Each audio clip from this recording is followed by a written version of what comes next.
Oke,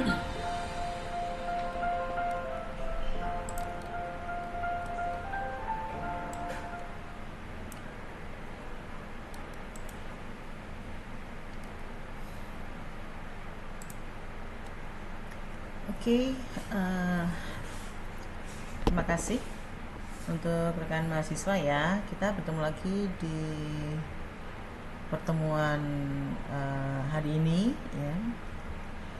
Semoga semuanya sehat-sehat selalu ya. Kita akan segera mulai perkuliahan terkait topik kusen ya. Jadi kusen yang nantinya akan dipakai dalam bangunan hunian ya, tempat tinggal kita.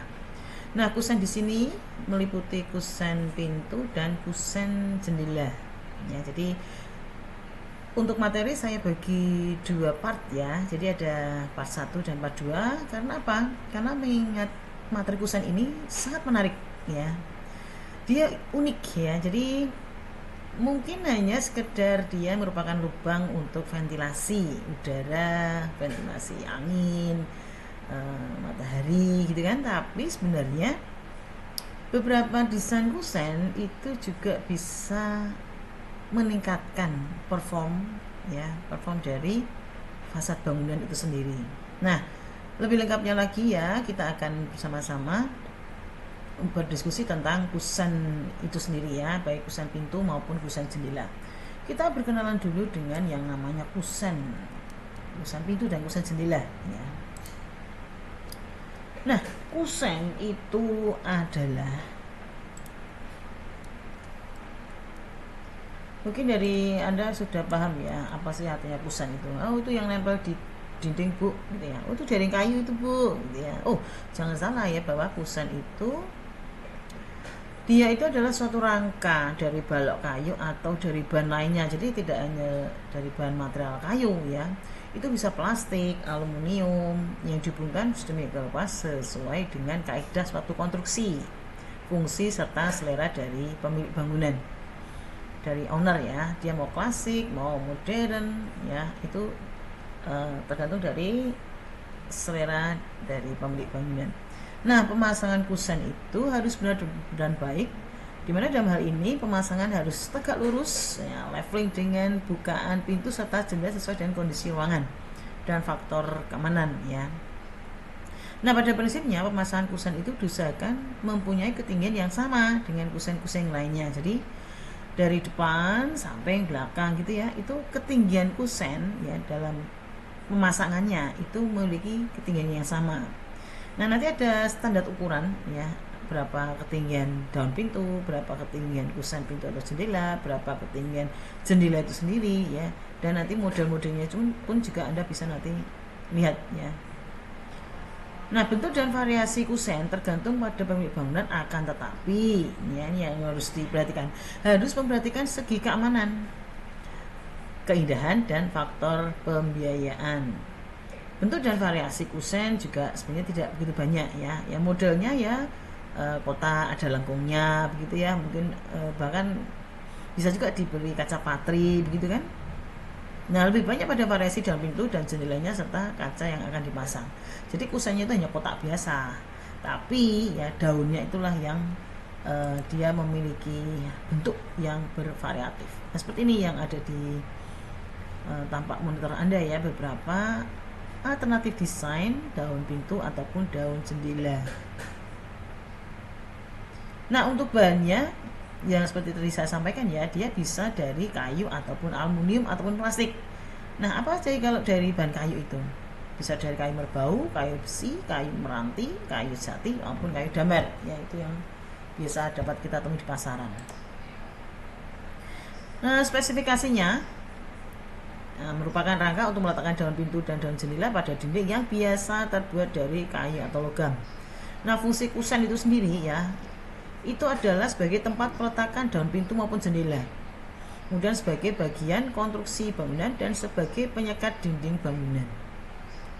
Ada beberapa model kusen ya, seperti ini: kusen pintu, kusen jendela, kusen penarang atau bovenis ya, kemudian kusen gendong, ini sama nih. Nah, ini hanya istilah aja nih. Biasanya bapak-bapak atau tukang yang ada di lapangan itu istilahnya itu kusen gendong ya, padahal ini kusen ganda. Nah, kenapa dinamakan kusen gendong ya, atau kusen kombinasi ya, yaitu kusen untuk pintu dan jendela yang dijadikan menjadi satu konstruksi yang utuh. Nah, biasanya itu ditempatkan di bagian depan rumah gitu. Kalau Anda perhatikan ya, di depan rumah kita itu seringkali ada model kusen kombinasi atau ganda ya. Jadi bentuknya seperti dia menggendong gitu kan, pintunya menggendong jendela. Bisa di ruang tamu, ruang keluarga ya, dan pastinya memberikan penerangan yang lebih. Dengan adanya kusen seperti ini ya, diharapkan cahaya udara itu bisa masuk dengan bagus ya, sirkulasi udara maupun cahayanya. Nah, kemudian kusen tunggal yang sendirian ya. Kusen tunggal itu merupakan rangka kusen untuk jendela saja. Nah, bentar. Kusen tunggal itu kusen untuk daun pintu saja ya, maaf. Biasanya pada kusen tunggal bagian atasnya lubang untuk penerangan dan sirkulasi udara. Jadi kusen tunggal ini ya, di atasnya itu ada boven begitu ya. Nah, lubang ini ya, itu biasanya ada ya yang dia hanya lubang biasa, bisa jadi ya, atau ini diberi material kaca. Anda pernah lihat ya pastinya, atau coba Anda ingat-ingat di rumah Anda, kusen untuk boven ini ya, bovenless ini itu pakai apa? Apakah krepyak kayu, krepyak nako kaca ya, bisa dijungkit gitu, atau lubang itu aja ya, atau kaca mati ya. Nah, itu coba Anda perhatikan. Nah, itu adalah kusen tunggal untuk sebuah pintu. Kemudian kusen jendela yaitu rangka kusen untuk jendela saja, sedangkan kusen jendela juga sama dengan kusen tunggal. Pada bagian atasnya biasanya ya ditambah lubang untuk penerangan dan sirkulasi udara. Berapa besar dari lebar kusen ini ya untuk boven ini, bovenlessnya ini? Kurang lebih 40 ya, 40, 50, 60 cm. Ya, nah karena lubangnya lumayan gede juga nih ya dimensinya, itu biasanya terus diberi tambahan tralis besi untuk keamanan. Nah, begitu ya. Kemudian kusen penerangan terakhir atau bovenless ya, yaitu rangka kusen untuk penempatan kaca. Ini ya beberapa penempatan kaca ya, bisa kaca mati, bisa dia kaca aktif ya, atau bisa dijungkit gitu. Kalau kaca mati itu lebih ke pemasangannya di kamar mandi. Ya, jadi dia satu untuk penghawaan ya, jadi dibikin selip gitu, kacamatanya dibikin selip, dia tidak bisa dijungkit ya. Nah, dia satu tujuannya adalah untuk penghawaan di kamar mandi itu sendiri ya. Nah, sekarang kita bicara tentang kriteria kusen yang baik. Yang pertama, nah bagaimana nih ya untuk kita mengetahui kusen yang baik itu seperti apa? Konstruksi sambungan kusen harus baik dan rapat. Nah, kusen harus sudah dalam keadaan halus, rata, dan siku. Ya, benar-benar siku ya. Panjang kuping atau telinga kusen minimal selebar bahan kusen. Terus kemudian yang keempat nih, permukaan kusen yang berhubungan langsung dengan dinding atau tembok harus sudah dicat dengan meni sebagai bahan pelindung atau pengawet sebanyak 2 kali. Ya, jadi kayu-kayu itu sebelum dipelitur ya atau dicat itu sebelumnya sudah diberi cat meni ya sebagai pelindung atau pengawet kayu itu sendiri. Nah, permukaan kusen yang berhubungan langsung dengan tembok atau dinding harus sudah dipasang angkur sebagai alat pengikat atau pengokoh antara dinding dengan kusen. Itu tempatnya di sini ya, tempatnya. Nah, ini yang ada kupingannya, ini yang tanda silang ini kupingan yang nantinya akan yang dia masuk ke dalam dinding tersebut ya, ada angkurnya. Nah, sebelum kusen dipasang, teliti dulu dan perhatikan tipe dan jenis kusen serta bukaan untuk pintu dan jendela harus benar. Ya, penempatannya itu benar-benar kita panduannya ya dari gambar kerja. Nah, gambar kerja kan yang minggu-minggu yang lalu ya yang sudah kita bahas bersama. Itu benar-benar diperhatikan dari arah bukaannya ya, kemudian penempatannya jangan sampai keliru gitu. Dan perhatikan juga spesifikasi dari ini ya, bentuk kusen itu sendiri, apakah kusen atau pintu untuk kamar mandi ataukah untuk kamar tidur dan seterusnya ya. Lebar bawah kusen harus sama dengan bagian atas dan diklem nantinya.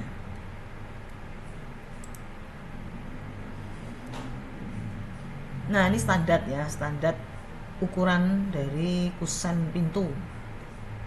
Standar dari ukuran kusen di setiap pintu itu adalah 6 cm di setiap sisinya. Jadi lebar kanan kiri. Iya, ini lebar kanan kiri itu adalah 6 cm dengan lebar 80 cm dan tinggi 210. Ini untuk daun pintunya nanti ya. Nah, ukuran 210 itu adalah lazim digunakan di rumah-rumah Indonesia. Beda kalau di Eropa ya. Jadi itu ukuran standar ya, 210 atau 2,1 meter ya. Jadi mengingat rata-rata lebar badan orang Indonesia itu adalah 60 cm. Dan tapi bila Anda ingin memadukan pintu dengan jendela, nah, bisa Anda pasang ukuran sisi kusen jendela sebesar 12 cm. Ada beberapa bentuk macam kusen di sini ya. Anda perhatikan ada yang biasa mungkin ya kotak aja, tapi ada yang ini model sliding nih. Ya, ini cukup untuk menghemat area ruangan ya, luasan ruangan. Nah, ini bentuknya lengkung ya. Nah, Anda perhatikan pasangan batu bata di atasnya. Itu menyesuaikan dari bentuk lengkung. Jadi tidak dijajar rapi seperti pasangan batu bata yang lain ya, atau batu bata untuk tembok dinding ya, tapi dia menyesuaikan dari lengkung dari kusen tersebut. Karena apa? Itu untuk menahan beban supaya tidak jatuh begitu. Untuk batu batanya ya. Nah, sekarang ada standarnya nih, ukuran dari kusen pintu dan jendela yang harus sesuai dengan spesifikasi antara lain ya. Yang pertama itu kusen kayu. Untuk kusen pintu ukurannya adalah 60 lebarnya ya. Nah, tinggal ukurannya berapa? 100, 120, 130 atau 150. Kemudian 80. Ya, tinggal dikalikan aja 100, 120 atau 150. Kemudian 100 kali 120 ataupun 150.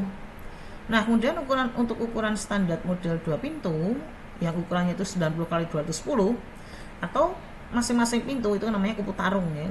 Pintu kupu tarung itu masing-masing ukurannya antara 65 sampai 75 cm. Ya, dan ini pastinya tingginya agak beda ya dengan yang ukuran standar tadi 210 ya, yaitu 220 sampai dengan 240. Nah, fungsi model 2 daun pintu utama ini ya biasanya diletakkan di depan ya ruang tamu, itu bermanfaat untuk memasukkan barang-barang yang cukup besar. Masukkan tempat tidur, mungkin sofa ya, itu kan besar itu ukurannya. Dan selain itu juga memudahkan banyak orang untuk keluar masuk hunian. Ya, tapi perhatikan juga untuk luasan ruangannya ya. Kalau misalkan itu rumahnya kecil, namanya tipe kecil gitu ya, pintu yang tunggal aja sudah cukup ya. Tapi kalau yang pintu double gitu kan nanti akan sesak ya, akan penuh nanti dindingnya. Nah, ukuran pintu kamar ya ini beda ya dengan pintu utama tadi. Biasanya dibuat dengan ukuran 80 untuk lebarnya dan 200 cm untuk tingginya. Nah, pintu jenis ini tentu memiliki ukuran yang tidak sama ya. Tadi saya sampaikan ya, beda ya antara kamar dengan bagian depan rumah ya. Nah, kemudian ada pintu kaca geser ya, atau sliding tapi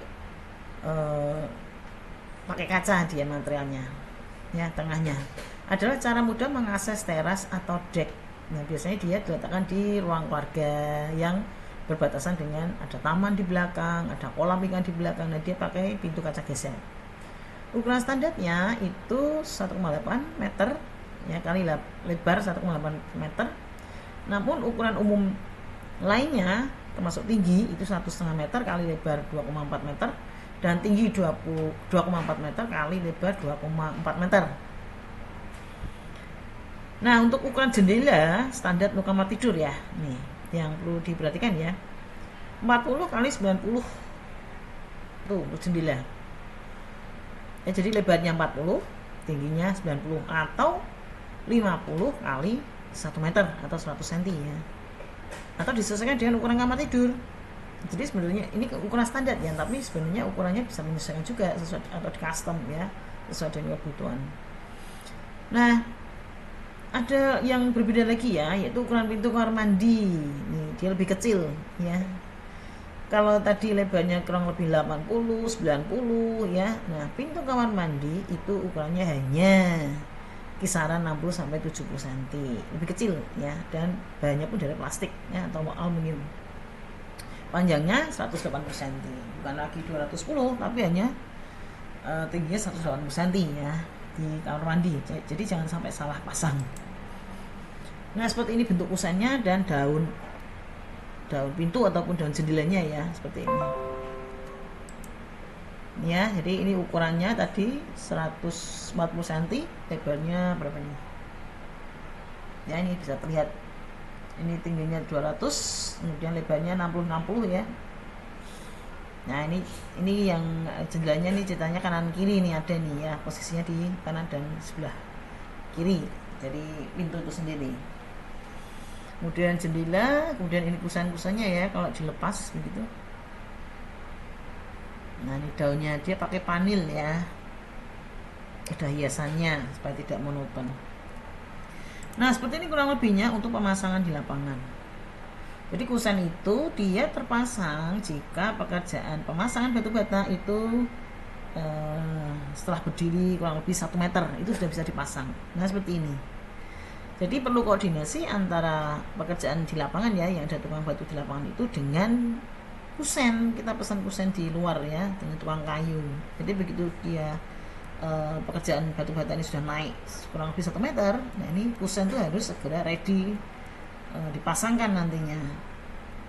Ukuran lebar dan tinggi kusen pintu, ukuran lebar dan tinggi daun pintu, ketam dan potong daun pintu bila terlalu lebar dan terlalu tinggi, dan masukkan atau pasang daun pintu pada kusennya. Kemudian di setel ya sampai masuk dengan toleransi kelonggaran 3 sampai 5 mili baik ke arah lebar maupun ke arah tinggi. Nah, ini detailnya nih.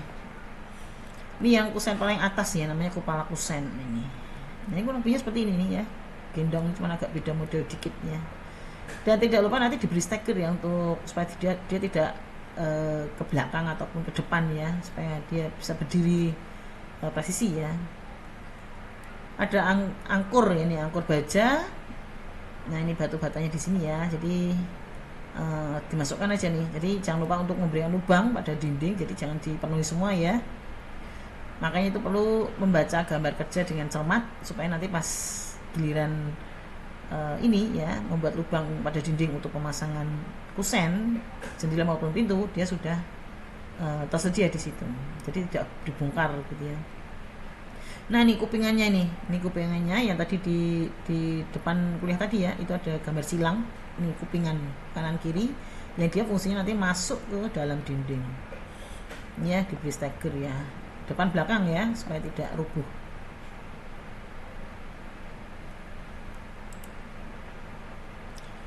Nah, kalau bicara tentang material, Anda bisa pilih kayu ataupun aluminium ya, tapi masing-masing material itu ada kelebihan dan kekurangannya. Tinggal kita mau pilih yang mana nih. Tapi kalau saya cenderung ke kayu ya, karena dia sepertinya lebih ke klasik ya. Sebenarnya kayu itu fleksibel, dia bisa modern, dia bisa minimalis ya. Nah, ini adanya beragam variasi bentuk sesuai dengan kebutuhan, kelebihan dari kayu. Tradisional, modern, minimalis, klasik, dan lain-lain. Kusen dapat diterapkan pada desain rumah tipe apa saja. Dengan semua gaya arsitektur, kayu itu semuanya bisa masuk. Ya, biar dikombin dengan variasi model gitu kan. Nah, kayu ini merupakan alternatif pertama yang bisa diterapkan ya pada dalam desain. Kayu memiliki tampilan natural sesuai dengan jenis kayu ya. Material kayu yang kuat menurut jenisnya dari kayu jati, kamper, ulin yang pastinya sudah melalui proses pengovenan yang baik. Nah, kayu fleksibel sesuai dengan bentuk desain, bentuk lurus lengkung dan dapat menahan panas atau dingin dari luar. Jadi kayu itu fleksibel dibanding dengan tadi karena bisa melengkung ini ya, bisa dibuat lengkung dan dia dapat juga menahan panas atau dingin. Kemudian kekurangannya memang benar ya, saat ini sulit mendapatkan kayu dengan kualitas yang baik. Misalkan ada kayu jati pun ya, itu biasanya kayu jati muda yang ada di pasaran, dengan pastinya harganya relatif terjangkau dibanding yang kayu jati tua. Dan memang resiko menggunakan kayu itu, kayu adalah material yang mudah sekali dimakan rayap. Namun ada caranya nih untuk maintenance-nya, yaitu perawatan secara berkala melalui cat atau coating istilahnya. Dan kayu itu sayangnya ya, karena mudah menyerap air, jika itu tempias kena hujan ya kan, itu dapat menyebabkan volume kayu berubah. Sehingga yang terjadi apa? Yang terjadi adalah pintu atau jendelanya ya sulit dibuka karena apa? Memuai. Begitu ya. Jadi kalau suatu saat itu baik-baik saja ya, tapi suatu saat dia agak susah nih untuk dibuka tutup.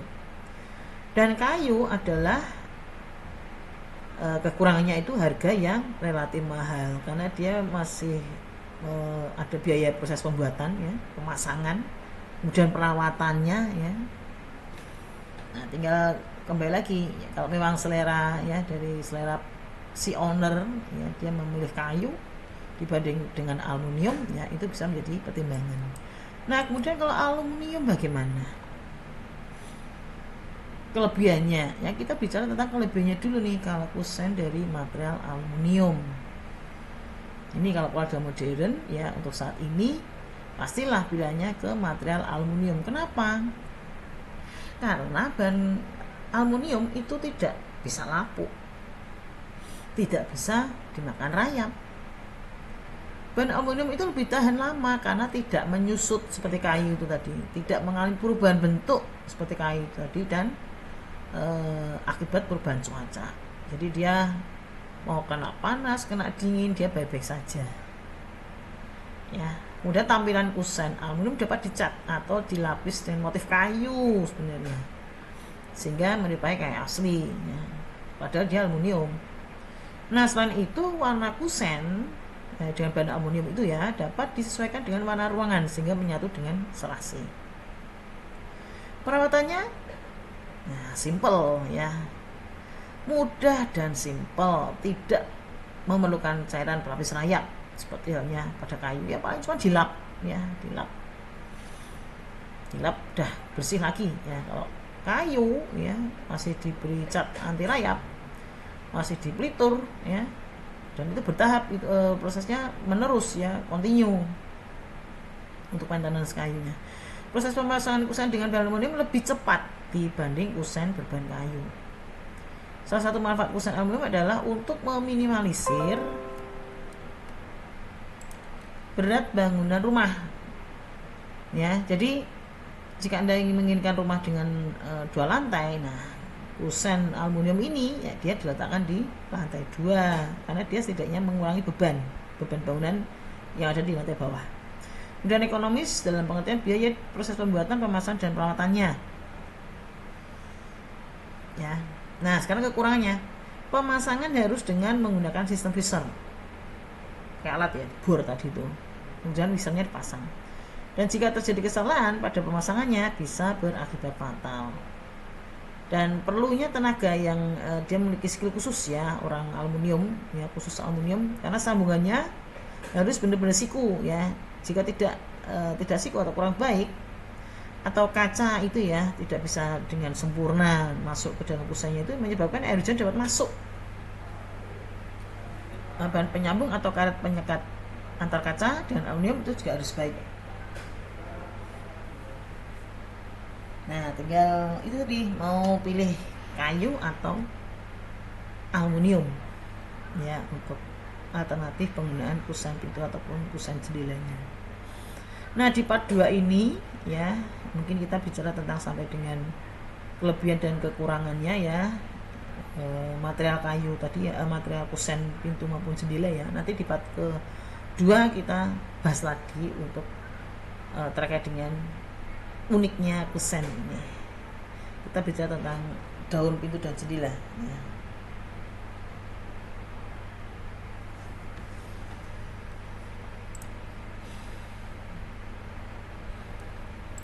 Nah, seperti itu kurang lebihnya untuk pertemuan hari ini ya, part 1 ya, dengan topik kusen pintu dan jendela. Semoga bisa dipahami ya. Mohon maaf jika ada salah kata. Kita ketemu lagi di pertemuan berikutnya. Terima kasih atas perhatiannya. Jangan lupa untuk absen.